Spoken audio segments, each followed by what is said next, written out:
हर दिन हरि के, हर महीना हरि का, हर तिथि हरि की। पर हम सनातनी परंपराओं के लोगों ने कुछ कुछ विशेष समय, विशेष तिथियां, विशेष महीने निश्चित कर रखे हैं कि इस समय तो कम से कम थोड़ा अपना धर्म में रुचि बढ़ाओ, थोड़ा भजन ज़्यादा करो, दान पुण्य ज़्यादा करो। श्रावण महीना आ गया, चलो महादेव को जल चढ़ाओ।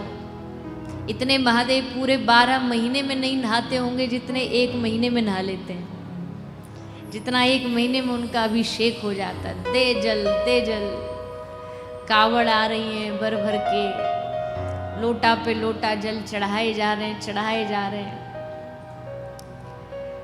खैर ये भी उनका आनंद है, उनकी इसमें भी आनंद आता होगा कि देखो कितने लोग हैं जो उनको प्रेम करते हैं, उनके प्रति भाव श्रद्धा रखते हैं। तो श्रावण माह में आया तो उस समय और अधिक हम लोग भगवान के प्रति समर्पित हो जाते हैं, और ऐसे समय में भगवान की कथा और सुनने को मिल जाए तो ये तो जैसे होली दिवाली बड़े बड़े शहरों में जो सेल लगती है ना, बम्पर सेल, बड़ा धमाका, एक के साथ एक free, by one get one free. तो वैसा श्री ठाकुर जी ने कृपा करके अवसर आप और हम सबको दिया है कि आप और हम सब यहाँ बैठ करके भगवान की कथा इस सुंदर अवसर पर श्रवण कर सके, भगवान की कथा का आनंद ले सके। खूब सुंदर व्यवस्था करी गई है, छोटा सा कस्बा है, लेकिन आप सबका उत्साह, आप सबका प्रेम, आप सबका कथा के लिए जो भाव है वो दिख रहा है कि पहले दिन ही आप इतनी भारी मात्रा में यहाँ पधारे हो कि आपने पहले दिन ही लगभग पूरा पंडाल भर दिया है। तो 7वें दिन तक तो हमें लगता है पूरी मंडी भर दोगे आप। मकसद भीड़ नहीं है, लेकिन अब जब कथा हो ही रही है, जब रस बरस ही रहा है, तो जितने लोग भीगे उतना अधिक आनंद है। बारिश तो बरसेगी ही, अपने फुल मौज पर बरसेगी, बादल तो बरसेंगे ही। अब मर्जी तुम्हारी है कि तुम्हें जाकर के उस बारिश में भीगना है या चुपचाप अपने घर में दरवाजे खिड़कियां बंद करके अपने आप को बंद करके बैठ जाना कि नहीं नहीं नहीं, छींटे ना पड़ जाए पानी की बूंदों के। वर्षा तो बरस रही है, मेघ तो बरस रहे हैं, वैसे ही ठाकुर जी की कृपा तो बरस रही है। भगवान की कथा की कृपा की बारिश तो इटावा में आज से शुरू हो गई है। अब कितने उसमें भीगे कितने ना भीगे ये सबकी अपनी मर्जी और ठाकुर जी की कृपा पे निर्भर करता है। आप सब भीगने आए हो, ये भगवान की कृपा है। और जो भीगने से डरे वो भगवान की कथा का आनंद लेगा भी कैसे। भीगने से डरना नहीं चाहिए, मतलब वर्षा वाले भीगने से नहीं बोल रहे हम, उसमें तो ठीक है भैया, जुखाम हो जाएगा, बुखार हो जाएगा, वायरल हो जाएगा, तो ये सब ध्यान रखना पड़ता है। पर भगवान की कथा की बारिश में तो भीगने में ही आनंद है। भगवान की कथा की बारिश हो रही हो, भगवान के नाम की बारिश हो रही हो, भगवान के नाम संकीर्तन की वर्षा हो रही हो, और उसमें हम ना भीगे,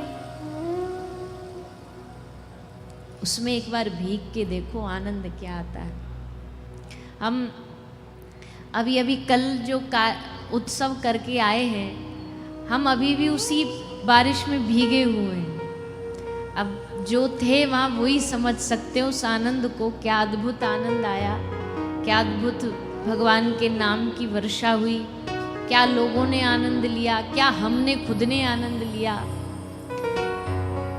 बड़ा सुंदर उत्सव हुआ, बड़ा अद्भुत उत्सव हुआ। पहली बार हमने किया, अंग्रेजी में जिसको नाम देते हैं कॉन्सर्ट, पहली बार किया। वैसे कथा तो भगवत कृपा से गाते आ रहे हैं। पर ऐसी वर्षा हुई भगवान के नाम संकीर्तन की, उनके गुणगान की। पूरे जितने लोग वहां उपस्थित थे सब भीगे, सबने आनंद लिया, हृदय भर गया। और वही वर्षा अब 7 दिन चल कर के आपके इटावा में आई है। तो इस बारिश में भीगने से डरिए ना और भगवान से प्रार्थना करिए, हे नाथ हम पर कृपा करिए, 7 दिन हमारे इस सूखे हुए शुष्क मन को अपनी भक्ति के रस में डुबा दीजिए, अपनी भक्ति के रस से भर दीजिए। और भैया ये भूमि तो वैसे भी भक्ति की भूमि है, ये भूमि भक्ति की भूमि है, ये भूमि भक्ति मती मीराबाई की भूमि है, ये भूमि कर्माबाई की भूमि है। ऐसी भूमि को, राजस्थान की भूमि को हम प्रणाम करते हुए आज इस श्रीमद् भागवत कथा की गंगा में प्रवेश करेंगे। आप गंगा तक न जा पाओ चल करके तो क्या हुआ, भागवत गंगा ने कहा कि तू ना आ सके कोई बात नहीं, मैं बहती बहती तेरे नगर तेरे शहर में आकर के तुझे भिगोऊंगी, तुझे स्नान कराऊंगी। और अब भी इस गंगा में हम न भीगे, अब भी डर के मारे कई लोग गंगा जी में, हमने बड़ा विचित्र स्नान करते हुए हमने देखा है कुछ लोगों को। कैसे स्नान करेंगे, वो कई 100 किलोमीटर दूर जाते हैं गंगा जी नहाने के लिए। गए बनारस के घाट पर, ऋषिकेश के घाट पर, हरिद्वार के घाट पर, वो स्नान कैसे करते हैं, घाट पे बैठ जाएंगे सीढ़ियों पे, और सीढ़ी पे बैठ के फिर अपना लोटा लेके, लोटा में पानी भर भर के, और फिर ऐसे एकदम डरते डरते कि कहीं ठंड में पिघल ना जाए, ऐसे लेके थोड़ा थोड़ा लोटा जल अपने ऊपर डालें। अरे भैया इतनी दूर तुम पहले तो इतनी दूर यात्रा करके आए काहे को थे, लोटा से ही नहाना था तो गंगा जल उसमें डब्बी में भर के घर ले आते, घर में नहा लेते लोटा से। तो गंगा जी में भी गए और जाकर के तुम सीढ़ियों पे ही बैठे बस हल्का हल्का छींटा मार रहे हो, लोटा जल डाल रहे हो, तो तुमको गंगा जी का आनंद आया नहीं। गंगा जी का आनंद कब है, बोलिए ना, कब है गंगा जी का आनंद? अरे ने जोर से बोल दो। हाँ, गंगा जी का आनंद है, गंगा जी में उतरो, उतर के नाक बंद करो, और नाक बंद करके फिर 6-7 डुबकियां लगाओ। 6-7 किसकी, एक चिंटू की, एक चिंटू के पापा की, एक चिंटू की बुआ की, एक इसकी, एक आड़ोसन की, एक पाड़ोसन की, रिश्तेदारों की, अपनी। जब तक 5-6 डुबकियां एकदम लगा लगा लगा लगा के पूरे नख से लेके शिका तक गंगा जी में न डूब जाए, तब तक गंगा जी का कहाँ आनंद आएगा। गंगा जी तो केवल छींटे लगाने से भी पुण्य दे देती हैं। आप घर में गंगा जल भर के लाते हैं ना बोतल में, तो घर में ला करके रोज क्या करते हो, बोले रोज ने एक सा छींटा मार लेते, समझो हर हर गंगे हर हर गंगे हर हर गंगे, ना लिए गंगा जी स्नान हो, पुण्य मिल गया। पुण्य मिल भी जाएगा, छींटा मारने से पुण्य मिल जाएगा, पर आनंद, वो मजा तो तभी है जब गंगा जी में जाके डुबकियां लगाई जाए उतर के। वैसे कोई ऐसा है जो भागवत कथा रूपी गंगा को बस छींटे मारता है। छींटे मतलब 1-2 बात कोई ठीक है महाराज जी इतनी सी बता दो हमको, जो एक आध बात जीवन में उतार लें वह काम चल जाए। ये ज्यादा 3 घंटे 4 घंटे का प्रवचन हमारे बस की नहीं है, तो वो छींटे मारने जैसा है। पर एक होता है कि उस कथा में डूब गए, उस कथा में उतर गए, उस कथा में मन डूब गया, उस कथा में चित्त लग गया, तब समझना आपको पूरा भागवत गंगा में स्नान करने का आनंद प्राप्त हुआ है, फल प्राप्त हुआ, तब समझिए। तो आप सब इटावा वालों से हमारी प्रार्थना है 7 दिन उतर जाओ इस गंगा जी में डुबकियां लगाने को। उतरेंगे कि नहीं? अरे बोलो ना, हाँ के ना? पीछे वाले चलो फिर ठीक। देखो कोई भी वक्ता कहीं भी कथा सुनाता है तो उसका भाव ये रहता है कि वो अकेला अकेला ना बोले, वह अकेले ही अकेला ना बड़बड़ बड़बड़ करता रहे, ने थोड़ा सा श्रोता भी उसका साथ दें, ने थोड़ा सा सहयोग दें गाने में, कुछ पूछने में, कुछ ताली बजाने में, कुछ कीर्तन में, कुछ मुस्कुराने में। तो ऐसे ही भाव से आनंद से हंसते गाते मुस्कुराते कथा से जुड़ते हुए आप हम सब इस कथा का रस लेंगे। श्रवण, सबसे पहले तो कथा सुनना ही बहुत कठिन है। क्यों कठिन है? इसमें क्या कठिनता है? मतलब बैठना ही तो है। अब देखो बुरा नहीं मानिएगा, अच्छी बात है, लेकिन अब जो आप श्रवण करने के लिए लोग आए हो, आपको क्या मेहनत लगी? वह घर से आकर के यहाँ बैठना ही तो है आपको। ना आपको बोलना है, ना आपको टेंट की व्यवस्था करनी है, ना आपको लाइट की व्यवस्था करनी है, आपको ना एक भी पैसा देना है। बस एक काम करना, वह आना बैठना है और वह 3 घंटे कान खुले रख के सुनना है। व्यवस्था जाने यजमान जी, बोलना क्या है वो जाने व्यास जी। हम तो वह मजे से एकदम जाएंगे जैसे वीआईपी जाते हैं, बैठेंगे और बस सुनेंगे। तो सुनना कौन सा कठिन है? बोले नहीं नहीं भैया, वैसे देखा जाए तो सुनना कठिन नहीं है, लेकिन सुनने का मन होना ये सबसे कठिन। ये मन होना कि चलो थोड़ा समय है हमारे पास, भगवान की कथा सुनाते।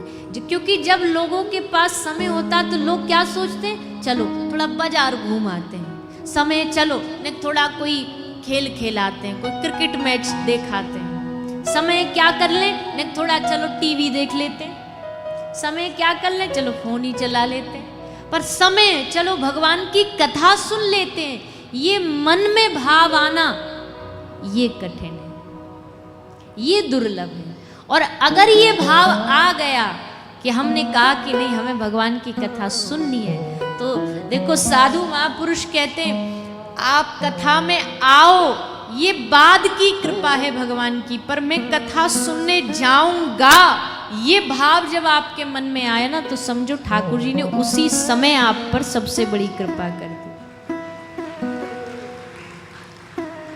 क्योंकि भगवान की नाम कथा सुनने का मन कहाँ होता है? किसी किसी का ही होता है दुनिया में।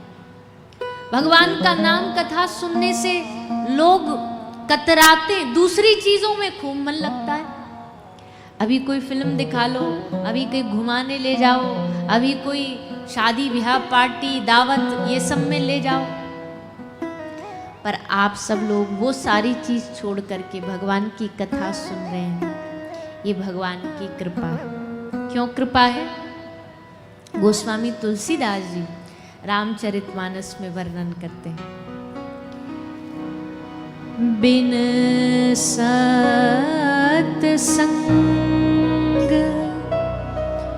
विवेक न होई, बिन सत्संग विवेक न होई, बिन सत्संग विवेक न होई, बिनु सत्संग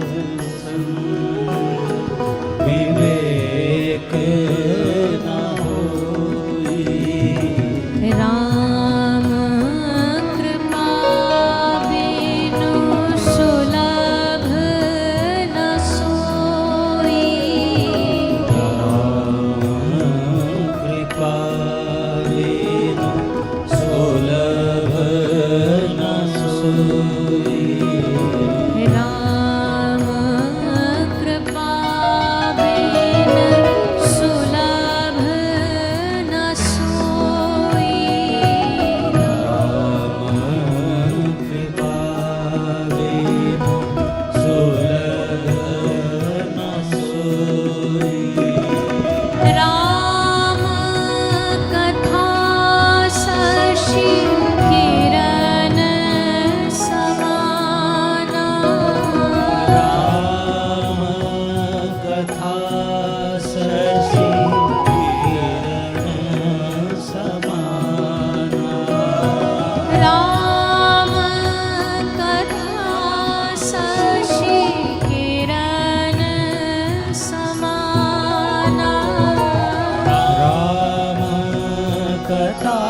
संत चकोर करहि जेहि पाना। संत चकोर करहि जेहि पाना। श्री राम जय राम जय जय राम। श्री राम जय राम जय जय राम।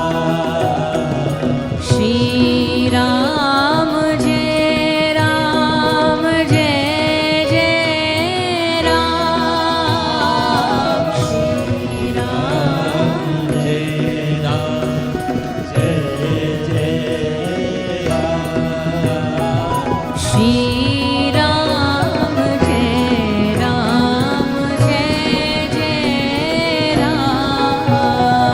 श्री राम जय राम जय जय राम। श्री राम जय राम जय जय राम। श्री राम जय राम जय जय राम।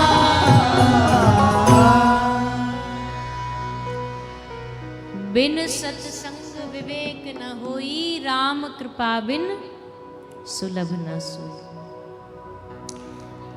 बिना राम की कृपा के कथा प्राप्त नहीं होती, कथा सुनने का मन नहीं होता। और राम कथा शशि किरण समाना, संत चकोर करहि जेहि पाना।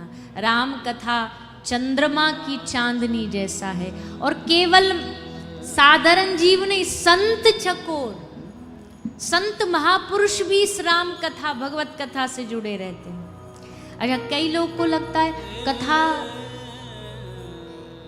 ज्यादा नहीं सुननी चाहिए, बाबा जी बन जाएंगे, या कथा साधु बनने के लिए सुनाई जाती है, ऐसा लोग का मानना है। पहली बात तो कथा साधु नहीं बनाती, बाहरी साधु नहीं बनाती, पर कथा साधु का स्वभाव बनाती है। साधु जैसा स्वभाव कथा बनाती है। देखिएगा आपको कथा क्या, श्रोता एकदम साधारण सा पैंट शर्ट पहन करके आ रहा है, कोई साड़ी पहन करके आ रहा है, कोई साधारण कपड़े पहन के, पर कथा जो है उसका स्वभाव साधु जैसा बनाती है।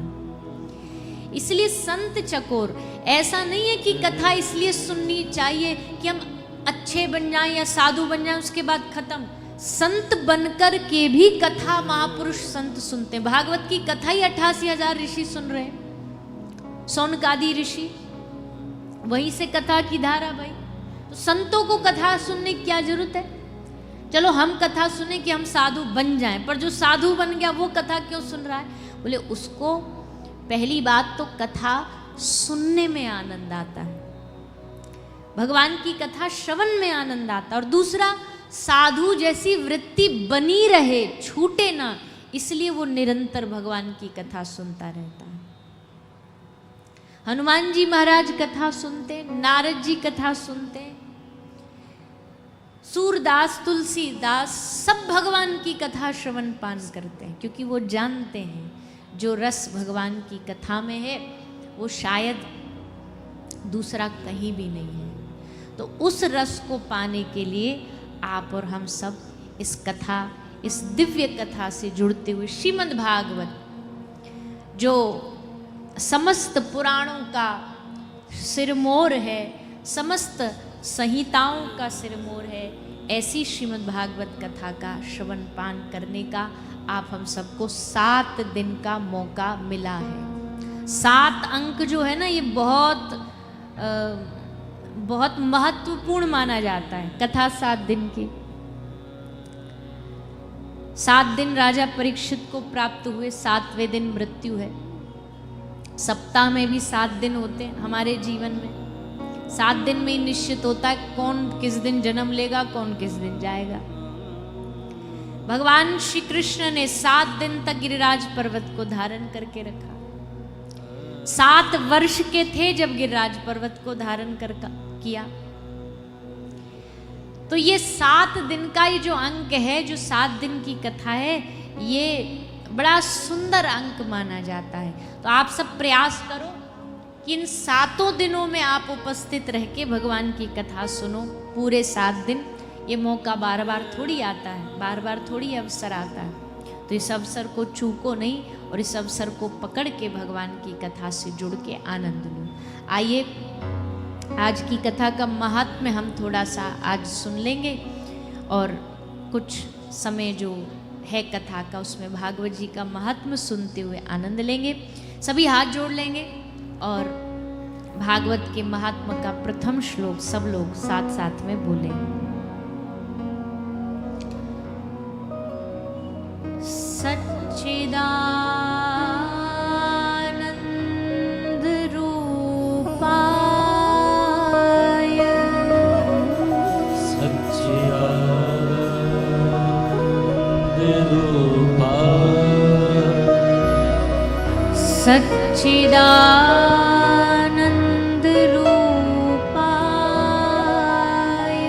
सच्चिदानंद रूपाय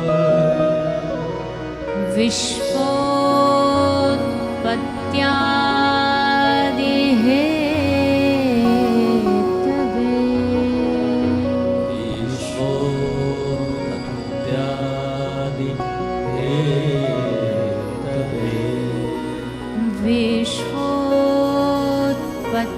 विश्वोत्पत्त्यादि हेतवे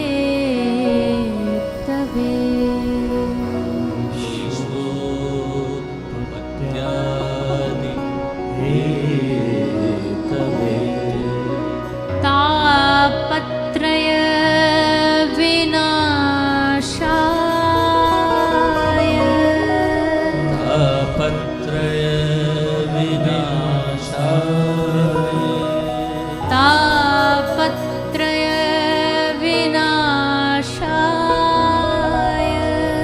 तापत्रय विनाशाय श्री कृष्णाय वयं नमः